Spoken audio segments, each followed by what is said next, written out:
তুমি এখানে কখন আসছো? আসছি অনেকক্ষণ হলো, তোমাদের কথা শুনছিলাম। জুলির কথা শুনে আমার তো ঘাম ঝরতে লাগছিল। তাহলে কি সবকিছু শুনে ফেললো জুলি? এখন কি হবে? কি ব্যাপার, এভাবে চুপ করে আছো কেন? কি রে জুই, তুইও চুপ করে আছিস কেন? না কিছু না। কি শুনছো তুমি? আরে এত সিরিয়াস হচ্ছ কেন? আমি এমনি মজা করলাম। তোমাদের কথা আমি শুনতে যাব কেন? কিন্তু তোমরা কি এমন কথা বলছিলে যে আমাকে দেখে চমকে গেলে? জুলির কথা শুনে একটু স্বস্তি এলো। আমি কিছু বলতে যাব তার আগেই জুলি বলে উঠলো, আরে আপু, তোর বিয়ে নিয়ে কথা বলছিলাম। কি কি করবো তোর বিয়েতে সেটা ভাবছিলাম। ও তাই নাকি? তা আমাকেও ডাকতে পারতি। তোর কেন ডাকবো? তোরই তো বিয়ে। তো কি, আমার বিয়ে বলে আমাকে ডাকবে না? এটা কেমন কথা? সুমন, তুমি তো একবার ডাকতে পারতে। আমরা এমনি দাঁড়িয়ে গল্প করছিলাম। জুই এমনি মজা করছে, বাদ দাও। চলো নিচে যাই। তাই চলো। তারপর নিচে গেলাম, দেখলাম আঙ্কেল আন্টি খাবার টেবিলে বসে আছে। আমরা যাওয়ার পর খাওয়া শুরু করলাম। তো সুমন, তোমার মায়ের নাম্বারটা দেও তো। কেন আঙ্কেল, কি করবেন? হাতে তো বেশি সময় নেই, আর মাত্র কয়েকদিন। তোমার মাকেও বিয়েতে আসতে বলো। এতদিন ধরে আমাদের বাড়িতে থাকছে, তোমার মাকে এখনো দেখা হয়নি। নাম্বার নেওয়া লাগবে না আঙ্কেল, আমি এমনিতেই একবার বাড়িতে যাব। ছোট ভাইয়ের নাকি শরীর খারাপ, তখন যদি আসতে চাই তাহলে নিয়ে আসবো। কবে যাবে তুমি? এখন তো এমনিতেই অনেক চাপ, তুমি চলে গেলে কিভাবে হবে? টেনশন করবেন না, আমি গিয়ে থাকবো না। শুধু ভাইকে একটু হসপিটালে নিয়ে গিয়েছিল, দেখবো আর কি। একদিনের মধ্যে চলে আসবো। ঠিক আছে, তাহলে যেও। আর আসার সময় অবশ্যই তোমার মা ভাইকে নিয়ে আসবে কিন্তু। তোমরা কি শুরু করছো? খাওয়ার সময় এত কথা বলছো কেন? পরে বললে হতো না? খাওয়া শেষ করে রুমে গেলাম। একটু পর রাফিনকে ফোন দিলাম। কিরে দোস্ত, মিমের কোনো খোঁজ পেলি? না রে, এখনো তো পাইনি। কোথায় গেল হঠাৎ? আচ্ছা, কালকে তুই আয়, তারপরে ওর বাসায় গিয়ে দেখবো। আমি তো কাল যেতে পারবো না রে। জুলির বিয়ের আর 5 দিন আছে। কেন যে এত তাড়াতাড়ি বিয়ে ঠিক করলো বুঝলামই না। খুব কাজ পড়ে গেছে রে, সব দায়িত্ব আঙ্কেল আমাকে দিয়েছেন। কি যে করি। আচ্ছা, তোকে আসতে হবে না, আমি গিয়েই দেখবো। জুলির সাথে কিছু কি হলো? কি হবে? আর 5 দিন পর বিয়েটাই তো হবে। কোনো সময় আছে বন্ধু, কিছু কর। 5 দিন পর কিন্তু চিরতরে হারাবি। আমি জানি তুই এখনো জুলিকে খুব ভালোবাসিস, তুই খুব কষ্টে আছিস, এটা আমি ভালো করেই জানি। আচ্ছা রাখি, পরে কথা হবে। বাই, ভালো থাকিস। তারপর ফোনটা কেটে দিলাম। আমি এখানে কি করতে পারবো? কিছুই তো করার নাই আমার। কি ঠিক করব সে অধিকারই তো নেই আমার। সব ভাবতে ভাবতে ঘুমিয়ে পড়লাম। সকালে আগে উঠলাম, ফজরের নামাজ পড়ে ছাদে গেলাম। এটা আমার একটা বদ অভ্যাস, যখন সময় পাই তখনই ছাদে যাই। অনেক ভালো লাগে আমার। সকালের প্রকৃতির মুক্ত হাওয়া নিমেষেই মনটাকে ভালো করে দেয়। কিছুক্ষণ থাকার পর রুমে গেলাম। বাড়িতে ফোন দিয়ে মাকে জানিয়ে দিলাম আজকেই বাড়ি যাব। অনেকদিন হলো মাকে দেখিনি, একটু ভালো লাগছে না। সকালে ব্রেকফাস্ট করার সময় আন্টিকে বললাম, আন্টি আজকে বাড়িতে যাব একটু পর। আজকে যাবে? কাল রাতে তো বললো না। আর আজ গেলে আসবে কবে? কালকেই চলে আসবো, অনেকদিন হলো তাদের দেখি না তো। ও আচ্ছা, ভালোভাবে যেও তাহলে। জুলিও টেবিলে বসেছিল, আমার আর আন্টির কথা শুনছিল। সুমন, আমিও তোমার সাথে যাব, নিয়ে যাবে না? জুলি কথা শুনে কিছু বললাম না। পাশে আন্টি দাঁড়িয়েছিল। কি হলো, নিয়ে যাবে না? মা, তুমি একটু বলো, অনেকদিন হলো বেড়াতে যাই না কোথাও। জুলির কথা শুনে আন্টি বলে উঠলো, এত করে বলছে যখন, নিয়ে যাও না সুমন। তা আমাদের বাড়ি গাড়ি নিয়ে যাও, তাহলে কোনো প্রবলেম হবে না। আন্টির কথাই আর না করতে পারলাম না। আসলে আমার ইচ্ছা ছিল না জুলিকে সাথে করে নিয়ে যেতে। এমনিতেই এই কয়েকদিনে অনেক মায়ায় জড়িয়ে গেছি, আর জড়াতে চাই না। কিছুক্ষণ পর আঙ্কেল আন্টিকে বলে বাড়িতে যাওয়ার জন্য রওনা দিলাম। আসার সময় জুই দেখলাম মুচকি মুচকি হাসতেছে। আমাকে দেখে বলল, ভাইয়া, সুযোগটা কাজে লাগাইন, আর কিন্তু পাবেন না। এটা শেষ, এটাই শেষ। জুই জুলির সামনেই কথাগুলো বলল। কিসের সুযোগ রে? কি বলছিস এসব? ওটা তুই বুঝবি না, আমার আর ভাইয়ার বিষয়টা। খুব বড় হয়ে গেছিস তাই না? তোমরা কি শুরু করলে? এক জায়গায় যাচ্ছি তো। জুই তুমি যাও, আমাদের দেরি হচ্ছে, অনেক দূর যেতে হবে। ভালোভাবে যেয়েন। বাই। তুমিও ভালো থেকো, বাই। তারপর বাড়ির উদ্দেশ্যে রওনা দিলাম। রাস্তায় অনেক হাসি তামাশা করলাম। জুলিকে দেখে একটু মনে হচ্ছে না আমাদের আগে একটা রিলেশন ছিল। মনে হচ্ছে আমি ওর নতুন কোনো বন্ধু। প্রায় 4 ঘন্টা পর বাড়িতে পৌঁছালাম। আজ 6 মাস পর বাড়িতে আসলাম। আম্মু তো আমাকে দেখে অনেক খুশি। জুলিকে নিয়ে এসেছি বলে আম্মু আরো বেশি খুশি হয়েছে। আম্মুকে আগেই বলেছিলাম জুলিকে নিয়ে আসবো, কিন্তু জুলির সাথে যে আমার রিলেশন ছিল আম্মু জানে না। আসতে কোনো সমস্যা হয়নি তো সুমন? না, সমস্যা হয়নি কোনো। ভালো আছো তোমরা? ভালো আছি। তুই তো অনেক শুকিয়ে গেছিস। কই শুকালাম, তোমার কাছে আমি সবসময় খালি শুকিয়ে যাই তাই না? আচ্ছা মা, তুমি বলো তো সুমন শুকিয়ে যায়নি? জুলিকে উদ্দেশ্য করে বললো আম্মু। একটু শুকিয়ে গেছি আন্টি। এসব কি করছো আম্মু? এতদিন পরে বাড়িতে আসলাম আর তুমি আছো আমার মোটা চিকন হওয়া নিয়ে। বাপ্পি কোথায়? বাপ্পি আমার ছোট ভাইয়ের নাম। কই আর যাবে, দেখ কোথাও গিয়ে খেলতেছে।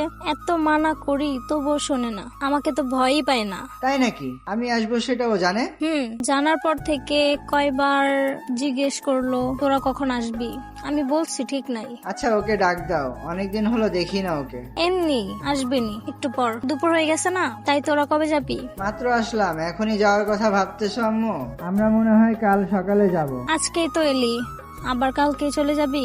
এতদিন পরে আসলি। যেতেই হবে, সামনে জুলির বিয়ে তো, অনেক কাজ পড়ে আছে। আঙ্কেল তো আসতেই দিবেন না। আন্টি আপনাদের কিন্তু যেতেই হবে। আমরা কিভাবে যাব?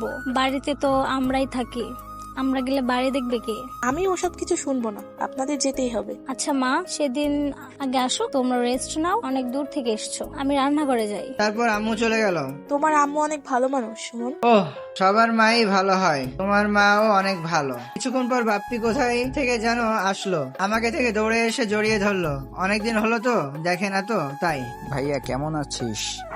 ভালো, তুই কেমন আছিস? আমি তো খুব ভালো, কিন্তু এটা কি ভাইয়া, ভাবি নাকি? কিরে, খুব পাকনা হয়েছিস দেখছি। এটা তোর ভাবি হতে যাবে কেন? আমাদের অফিসের বস। আমার জন্য কি আনছিস ভাইয়া? কি লাগবে তোর? সব আনছি, আম্মুর কাছে যা তাহলেই পাবি। আমার কথা শুনে দিল দৌড়। আমাকে মনে হয় চিনেই না। এদিকে আমাদের দুই ভাইয়ের কাহিনী দেখে জুলি হাসতে শুরু করলো। কি ব্যাপার, হাসতেছো কেন? এমনি তোমাদের কাহিনী দেখে। তোমার পরিবারটা অনেক সুন্দর, কিন্তু সবাইকে তো দেখছি, তোমার আব্বুকে তো দেখলাম না। জুলির কথা শুনে বুকের মধ্যে কেমন জানি করতে লাগলো। আসলে জুলি জানেই না আমার আব্বু মারা গেছে অনেক আগেই। জুলির কথাই কি বলবো ভেবে পাচ্ছি না। কিছু বলতে যাব তার আগেই আম্মু খাওয়ার জন্য ডাকলো।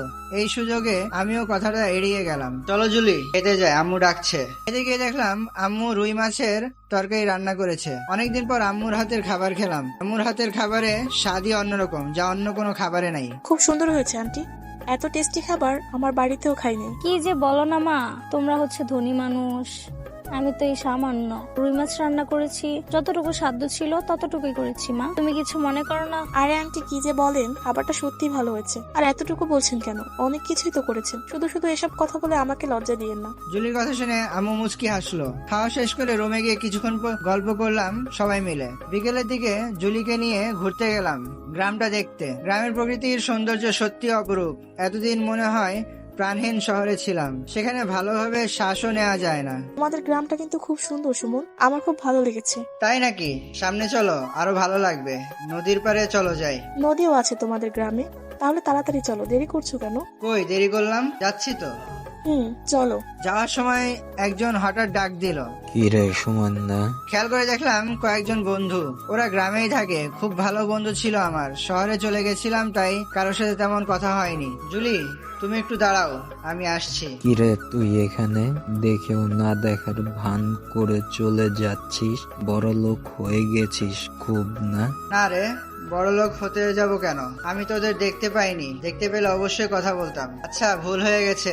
কেমন আছিস তোরা? আমরা ভালোই আছি। হঠাৎ কোথায় চলে গিয়েছিলি আমাদের না জানিয়ে? পরে তোর মার কাছ থেকে শুনলাম তুই নাকি ঢাকা চলে গিয়েছিস।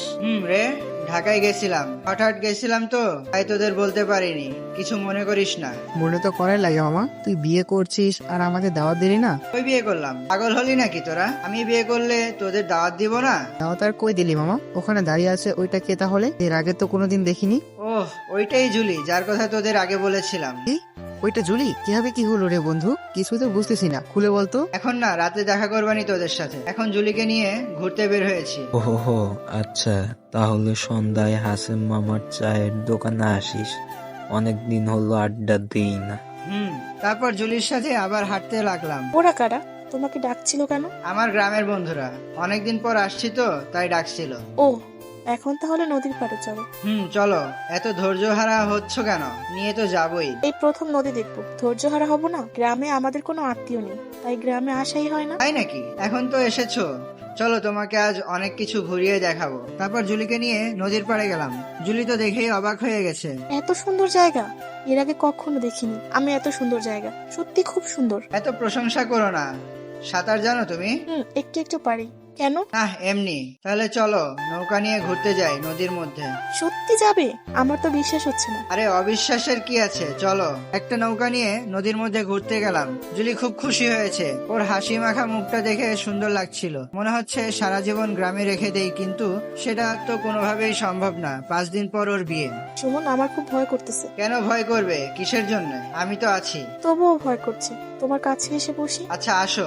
বলার সাথে জুলি এসে আমার কোলের উপর বসে পড়লো।